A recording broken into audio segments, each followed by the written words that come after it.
श्रीराम समर्थ. सद्गुरू श्री ब्रह्मचैतन्य गोंदवलेकर महाराज यांचं प्रवचन. 6 डिसेंबर. निरासक्ती आणि शरणागती.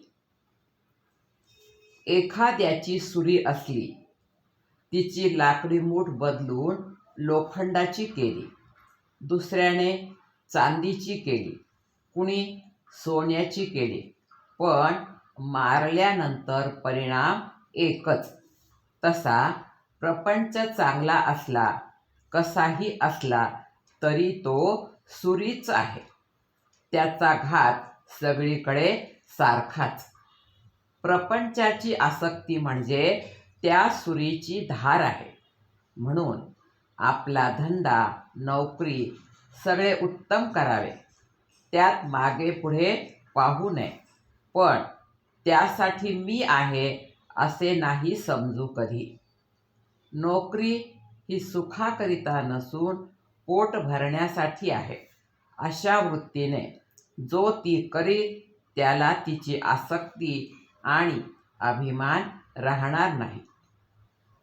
सावधगिरीने वागावे, भगवंताचे स्मरण ठेवावे, त्याचे नाम घ्यावे, बाकीच्या सगळ्या गोष्टी प्रारब्धावर ठेवाव्या. यानेच समाधान मिळेल. भगवंताशिवाय समाधान मिळणे शक्य नाही. मी समाधान राखून चाललो असे म्हणणारा तो जगात धन्य आहे खरा. ही धन्यता यायला भगवंताची अत्यंत आवश्यकता आहे. रामाच्या इच्छेने सर्व चालले आहे, राम करता आहे, ही भावना ठेवून आपण प्रपंच करूया. प्रयत्न आटोकाट करावा, पण फळ देणारा भगवंत आहे, ही भावना ठेवून समाधान टिकवावे. भगवंताची प्राप्ती व्हायला दुसरे काही नको, शरणागती पाहिजे. मी उपाधिरहित बनणे ही शरणागती आहे. माझेपणाची जी उपाधी आहे ती नाहीशी करायची असेल तर साधन तसेच पाहिजे. इतके उपाधिरहित साधन नामाशिवाय दुसरे कोणतेही नाही. हे साधन तुम्ही करा. भगवंताच्या नामाचे प्रेम यायचे असेल तर अंतःकरण शुद्ध पाहिजे. अंतःकरण द्वेषाने, मत्सराने, अभिमानाने भरलेले असू नये. एकमेकांवर प्रेम करा. घरातून सुरुवात करा.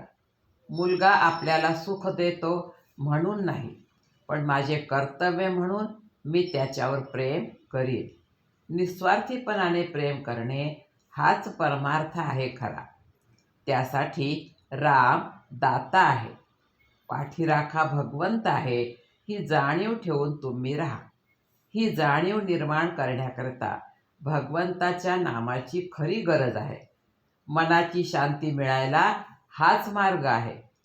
दैन्यवाने कधीच नसावे. अगदी राजाचे वैभव तुम्ही भोगा, पण त्या वैभवाने मी सुखी आहे असे न म्हणता मी रामाचा आहे म्हणून सुखी आहे, ही भावना ठेवून वागा. वैभव आज आहे, उद्या नाही. वैभवावर विश्वास ठेवू नका. मी रामाचा आहे या भावनेत तुम्ही राहा. त्यासाठी रामाचे नाम तुम्ही घ्या. राम कल्याण करील हा माझा भरोसा तुम्ही ठेवा. आजचे बोधवचन.